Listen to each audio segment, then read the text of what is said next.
ఇది inner piping అంటారండి. ఈ పైపింగ్ ఫస్ట్ లైనింగ్ జాయింట్ వేసుకున్నాను. ఇప్పుడు మెయిన్ క్లాత్ కు జాయింట్ వేస్తున్నా. ఈ పైపింగ్ క్లాత్ వచ్చేసి రెండిటి మధ్య ఉండాలండి. లైనింగ్ పైన స్టిచ్ చేసుకోవాలి.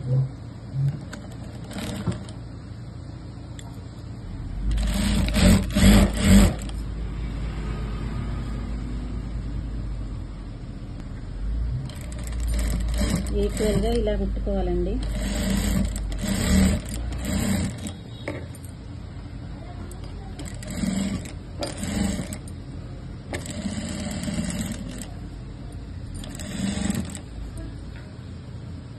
చాలా లుక్ ఉంటుందండి పైపింగ్ వేసుకుంటే. ఇది ఇన్నర్ పైపింగ్ అండి, పైనుండి వేస్తలేను, నేను లోపల నుండి వేస్తున్నా. మాస్టర్స్ వేస్తారు చూడండి, అలా వేస్తున్నా నేను.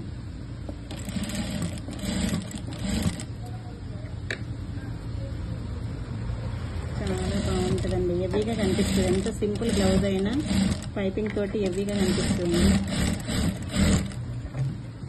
ఇలా అక్కడక్కడ కట్స్ పెట్టుకోవాలండి.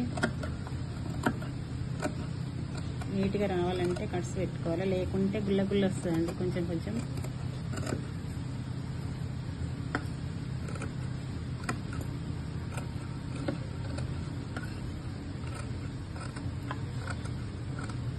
ఎంత మామూలు శారీ బ్లౌజ్ అయినా పైపింగ్ వేసుకుంటే లుక్ ఉంటుందండి.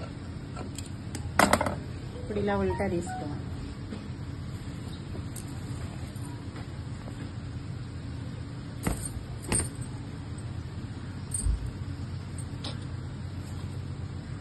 చూడండి, పైపింగ్ క్లాత్ బయటకు ఏర్పడకుండా ఇట్లా వేసుకుంటే చాలా బాగుంటుందండి.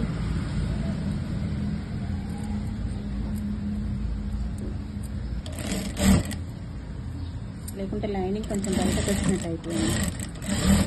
ఈక్వల్ చేసుకోవాలండి, ఒక దగ్గర ఎక్కువ ఒక దగ్గర తక్కువ అట్లా అసలు వేసుకోవద్దు.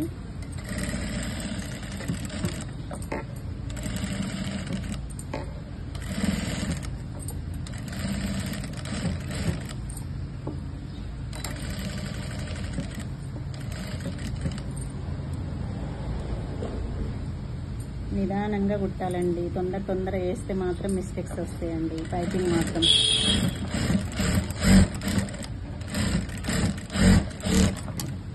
పైపింగ్ వేసాను కదండి,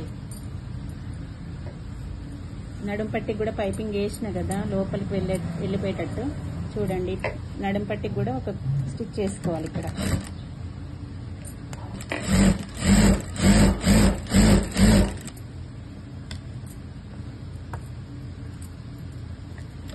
సెల్ఫ్ కలర్ వేసుకుంటారు వాళ్ళు, శారీలో క్లాత్ మాత్రమే వేయమన్నారండి.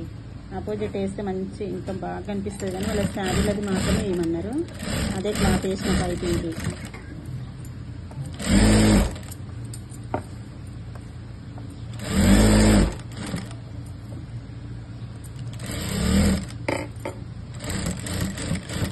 జాయింటింగ్ చేసుకోవాలి నీట్గా. ఫస్ట్ ఏర్పడకుండా ఎంత నీట్గా వచ్చిందో చూడండి. ఇలా వేసుకోవాలండి పైపింగ్, ఇన్నర్ పైపింగ్ అండి ఇది. చూడండి, నడుముకి నెక్కుకి.